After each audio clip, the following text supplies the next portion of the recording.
Director of Photography John Seal conducted a 3-day lighting workshop with the cinematography students of the Australian Film, Television and Radio School soon after shooting Dead Poets Society for Peter Weir. The photography of Dead Poets Society illustrates only in part what makes John Seal an inspirational and inspired cinematographer. His planning and pre-production, fast and inventive work on set, control over the film medium and personality all distinguish his approach. John reinvents himself with every new project he takes on. He won't impose his own cinematic style, but prefers to work closely with the director to enhance the narrative, thematic and emotional aspects of the piece, believing his role is to make films, not just beautiful pictures.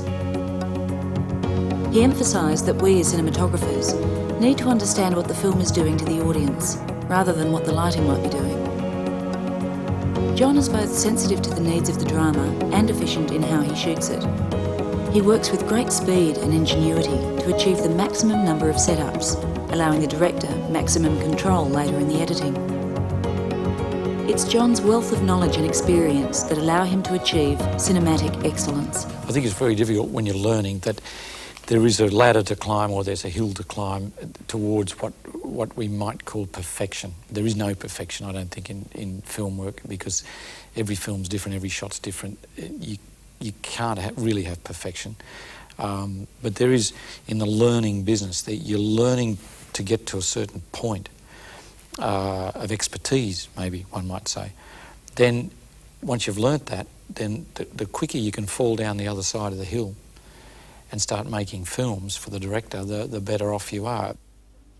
John chose a particular set from Dead Poets Society, which allowed total lighting control and offered much scope for exploring and developing our technical expertise. Well, it was an awkward little set in the actual filming. It's very small and compact and had dorme windows, which created a few little problems in lighting that might not have occurred in a simpler set. And I thought that there were different climatic conditions, really, like snow and night, day and things that we could do out the windows. The smallness of the set caused problems. I mean, we did 360-degree pans inside that little set. And obviously you can't fly walls for a 360, so you're stuck inside the reality of the set. And so I thought if we did that and then watched the film, then we could see how the problems occurred by using the little set, how we lit it, and then watch the film to see how it came out. A replica of the small dormitory set was built in the school studio. It had a floating wall along one side, and a scenic flat was placed outside the window.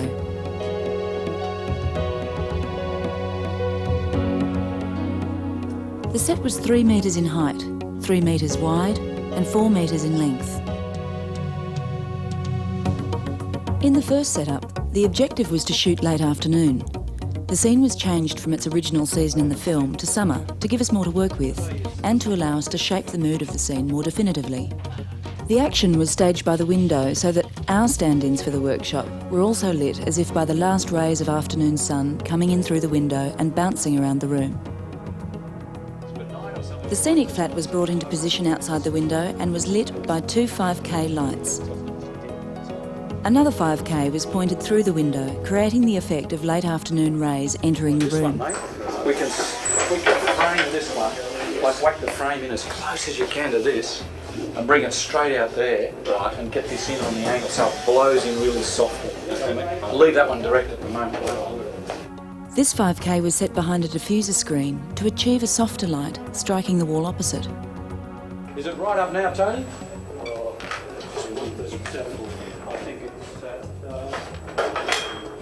No, leave it right up if you wouldn't, mate. I was just wondering if it was right.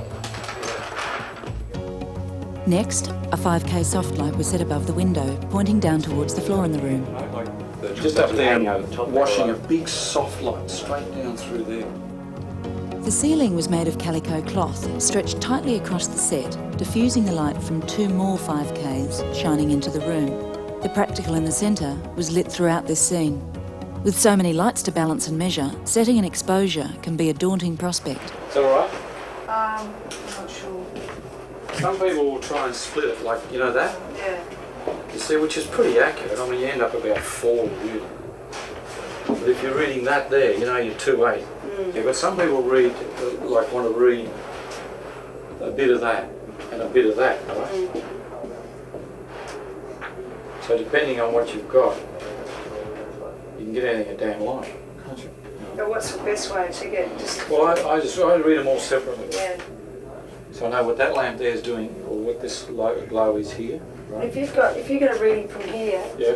and it's 2:28, Yeah. and then go through here, Yeah. it says the same, but it's not really getting all that light coming that way. But that's good because you've got a constant fill side, and what you've got to do then is go on your fill. There's always light on your fill. Yeah, but how much are we getting more light out this way? Yeah, but that's a backlight, you see, so it'll highlight. You can let that burn out. It's how far underexposed you want this side.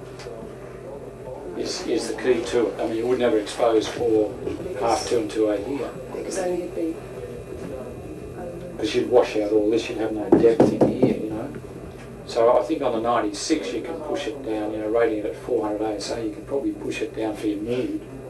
Whatever mood, see this is now sunset, see how much warmer that is, we've got that. Yeah. So that this light up here, which I always figure is on all the time, because it's quite nice in an institution that it's dark enough. In other words, you underexpose your field side to the point where it doesn't matter what time of the day it is. This is the only source of daylight in the room, but you have to have practicals on. It gives you nicer things to play with, you know. Because you can imagine somebody, you know, say sitting at this desk here, like there, you know what I mean? You can do amazing things with a light like that and still have daylight. It's logical, you know. But as long as you pull down the whole room to say that it is logical. Yeah. That's why it's really, most of it's what your eye sees, what you want to see, you know. What you want to see is important in developing a lighting scheme or an approach. John emphasised the importance of planning the approach, explaining that if you haven't thought of it in pre-production, you won't have time to think of it during the shoot. Once on the set, you have to work at such speed that without the preliminary groundwork, the film and the shoot will be compromised. You have to walk onto the set with at least an idea of how you're going to deal with a particular scene. Being prepared also allows you to deal with problems that inevitably arise. In this instance, as in the film, the light on Stephen is very flat. Sometimes you get caught like this, and it's not bad to get caught, I mean, you know.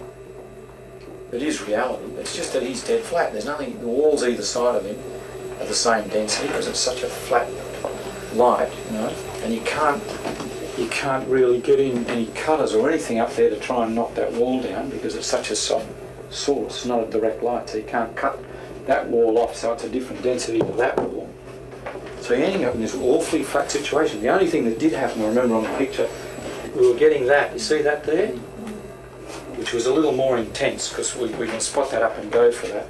And he had a very white sheet. In fact, we replaced it and cheated on the inside. So that if he holds it at the right angle in the sun there like that, you can even see it there, it's not much, but you imagine with a white sheet of paper that he got a little glow underneath, kicked in the eyes and things like that. And that we managed to get, but once again in a wide two-shot, you're not going to see it. So you sort of bite the bullet and think, oh, well, when we do the close-up, we'll really go for broke on all that.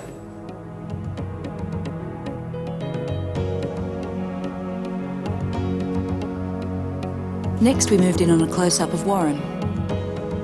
John chooses to keep the stop constant for the duration of the scene so that the negative density doesn't change. He controls the intensity, quality and direction of light by adjusting the lamps themselves to achieve the desired exposure. The backlight is way over. John just let it skim and burn, having decided he was after an effect of the last rays of sun. The soft light on the key side of his face was increased, just so that it wrapped around a bit and was more dramatic. Once again, he stressed the importance of controlling the fill light to balance the exposure. Pack it in there. Oh, that looks great.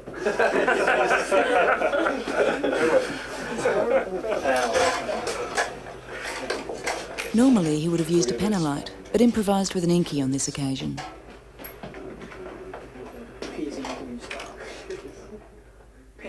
At first, the subtle fill was difficult to see against the strong backlight. So if you knock out all the backlight and you're just looking at Warren's face, you can see the difference. I find it very handy if you look through your rolled up fingers like that.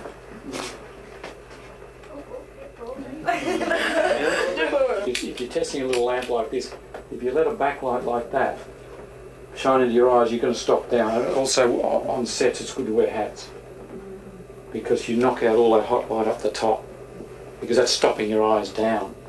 You see, and you look here and you let that backlight hit you in the eye and you're trying to check a fill sight.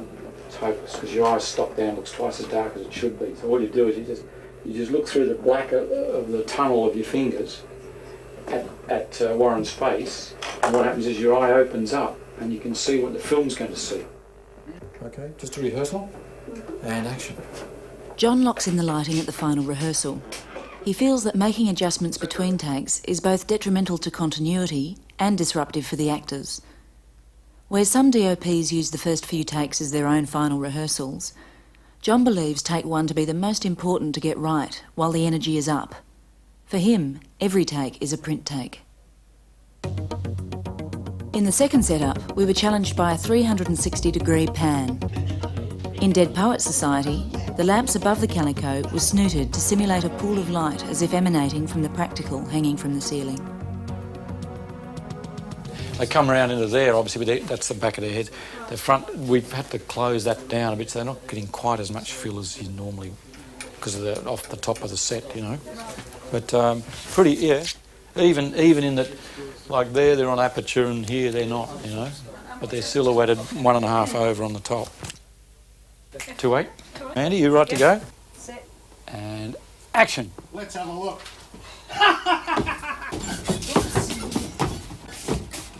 Go on to Steve.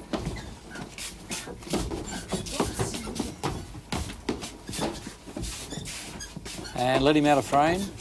Cut. Good one. How was that? Oh, that's okay. That's okay. Did you? Yeah, very good, very good. All right? Yeah, but Yeah, they all say yes. In the third setup, the room is lit for a winter day. The mood is more subdued. The room is still lit as if through the window, but it's a cool, dark day. There are no piercing rays of sun, and the interior light is switched off. Where previously the window was burning out, obscuring the exterior, here we wanted to see more detail outside the window.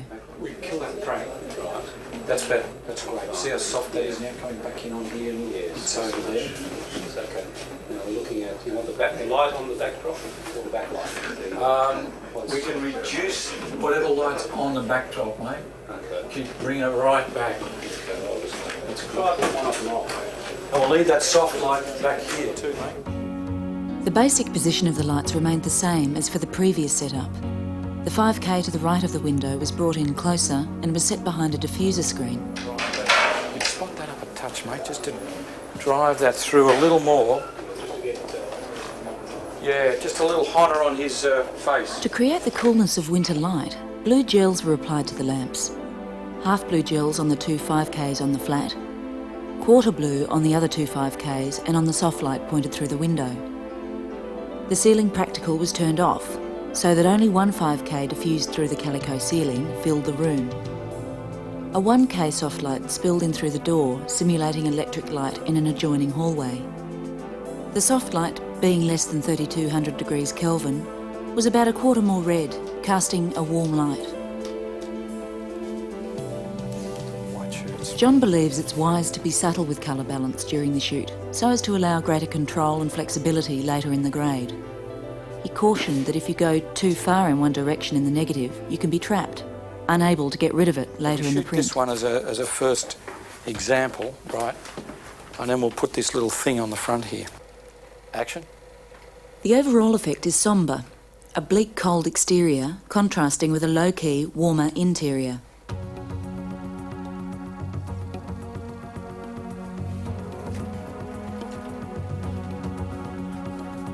Having shot this control shot, John decided he wanted to reduce the amount of light at the window without affecting the Now, if we could quantity of grab that light coming gel. through it into the room.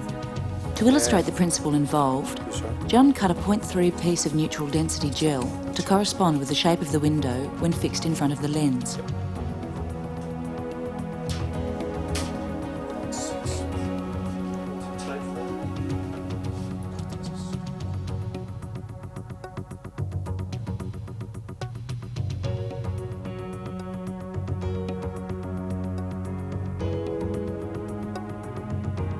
Here, we ask the actor to walk through the shot to highlight the area covered by the gel. Originally, this effect was specifically designed for a static shot, so that the filter is totally unnoticeable.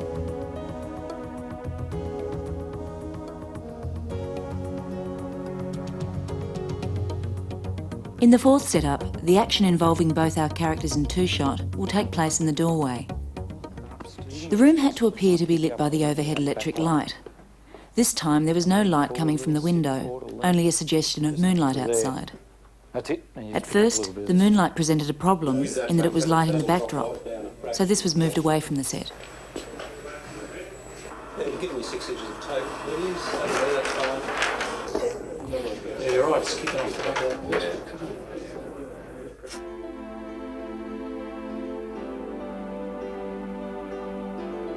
The soft light above the window was gelled with a full blue this time.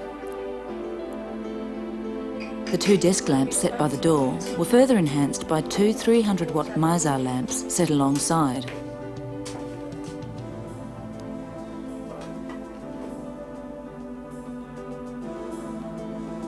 Again, one 5K light above the ceiling provided most of the interior light, and a 1K soft light outside the door provided the spill from the hallway.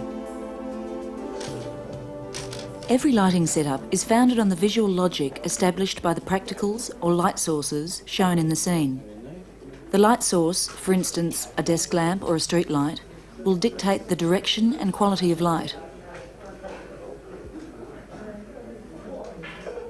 The light in the room was graded so that the back of the room is darker than the front, where the action takes place. That poly, mate, we might just throw that on the ceiling, slide it towards the light source. A piece of polystyrene foam was used to cover about a third of the calico in the area above the window.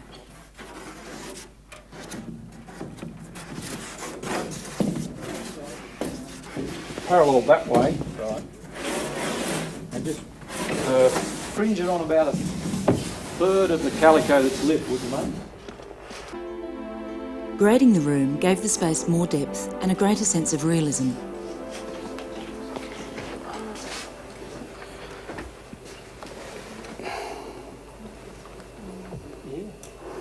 Oh, good. Hope it comes out, might get another job. Grab Warren. Warren will end up about here. Yep. What lens you got on the 18? At the moment, yes. Do you want something different? Maybe a little tighter, a little longer, so we just compress. If we bring Steve from here, as though he's sitting there in misery bag, you know, if he walks forward, we just compress rather than use the short lens, use the slightly longer one and compress it up a little. You might have to go back, you know what I mean? Yep. But as long as, if with Warren, we end up with a nice tight shot here, so that as the boy leaves, he can go bang into the lens for that dramatic moment, yeah. Or words to that effect. This light here, is that filling with just Warren or Stephen as well? This lamp? Yeah. It's really for Stephen here. There's a little glow up there because, you know, with Warren so close in foreground with the back of his head, there's no real effect on him. Right. We had that one lined up for Warren, you see. But sometimes when you get a situation with 2 people in shot and you backlight both, 3/4 backlight, right, the old-fashioned way, looks dreadful. John has chosen to kick up the backlight on Stephen, camera left, a little more than the one on Warren.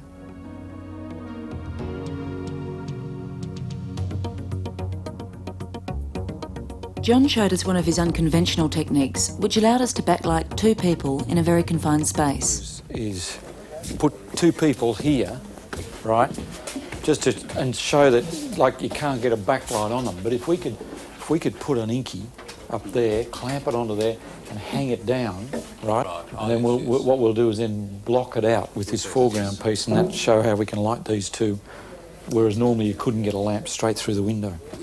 Because that'll be the hot spot. We might just steam up, I think, that backdrop just a little bit. Line back up again? Following John's instructions, a piece of board was painted precisely the same colour as the walls of the room. Then an inky was attached to the wall and gelled with a 1/4-85. The painted board was carefully positioned in front of the lens, aligned so that it obscured the inky on the wall and also lined up with the lines above the door and window, which helped to further disguise the board. Already. Finally, the board was lit to match the exposure and density of the back wall. Anyway, that's the idea. Now, what have we got with this? If somebody would like to have a look through there, that's a ceiling piece. That's it there. As impressive as these techniques are, for John, they're only a means to an end, and he'll use any technique that's appropriate to the film he is making. You know, like on Dead Poets, I used a hydraulic head the whole time on the operating, and I had my hand on the zoom the whole time. It shot it like a newsreel, because when somebody moves, you know, like across the room or something, you can just ease in on them during the move. Nobody ever sees the zoom. It's when I think when you see a zoom that people hate zooms. But when you hide it totally, you know, if somebody's move, a lift, a sit, a stand, they become an excellent tool of trade. And I don't think they're to be frightened of. Some people say the quality is not as good, but why worry about quality if you're going to make a better film, because you've got the versatility of a lot more focal length lenses.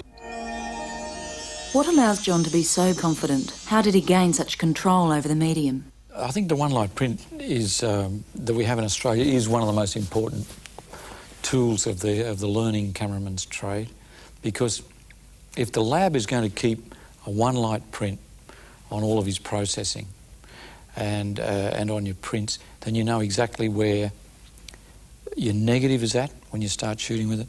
You know exactly where your meter is at, as far as you know, setting the ASA on your meter and then exposing that negative.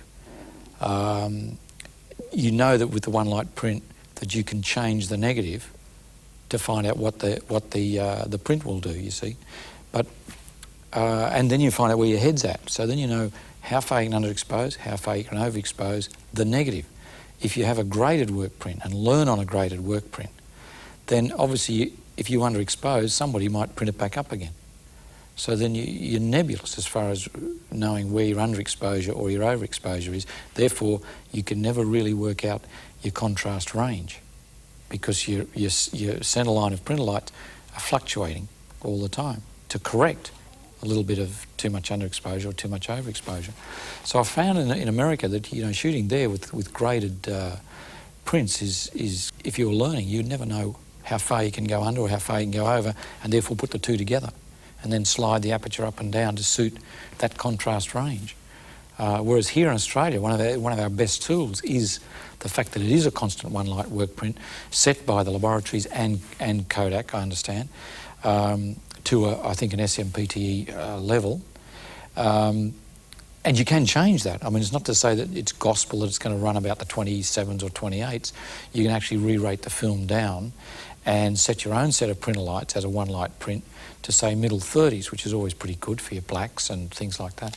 So what you're doing is de-rating the film, knowing that you're overexposing, so you get a good healthy negative, and then you're printing down with the 35s so that you're crushing your blacks and getting good blacks. Now you can do that, and that becomes a one light print, as long as obviously you do this in very close liaison with the lab, so that then they know that your printer lights are set at somewhere around the middle 30s. In America, they do push for that. You do end up derating so you can get up around the middle 30s, say, on the printer lights. But then they start grading within that 30 to 40 range. You're going to be learning on basically low-budget films that are shot in a very short time. So that confidence from the four elements of cinematography locked into your brain enables you to shoot good pictures very quickly. In other words, you're thinking ahead, you're not worried about any variables, you know, within the laboratory or your meter, your head or your negative, so that you can approach shooting a picture in a very rapid manner and be confident, and it will come out. It's a learning process, so that once you know, you can look at a face and you can say, oh, the key light is 1.5 stops over, approximately, and your eye says that to you. Once again, there's no variables, you see, you can't have the variables. So you can learn very quickly that a key light's 1.5 over. It means then you can look at magazines and you can think, gosh, that effect's nice. That looks as though it's about 2 over there and 1.5 under there, and you lock that in. And you can sort of analyse how somebody else did something. You can go to the movies and analyse how they did it and think, gosh, that looked good. But because you've got that knowledge of the value of the light, i.e. by exposure and an f-stop number, then you can then analyse other people's films. You can say, gee, that looks about 2 under, it looked good, you know. So next time you go out shooting, you can say, I'll make it 2 under, and be bold and brave and confident in that decision. This continual search for technical perfection sometimes restricts the making of the film. And that is unavoidable when you're learning, because you think, oh gosh, that back wall's too hot, or that's too far underexposed, I'll have to light that, and then I'll have to trim that. And in the end, you take so long to do this technical thing that the film is being forgotten. But as you learn more and more and become more and more confident with the technical ability that you're learning, then you realise, no, let it go, don't worry about that, no, forget that. Same with operating, say combined with the lighting side of it, you might have a little bump in the middle of a shot, and you listen to the way the director says cut, and if he says cut in a sort of an happy mood, you know he's got the performance. Then you have to decide in your mind. In the early days of learning, you'd say, no, I'll have to go again, I had a big bump in the middle. When you do learn the technical limitations and expertise comes in, you forget the bump because the director got the performance. So it's little things like that to attain the technical capability as quickly as possible, and then throw it all away and start making films.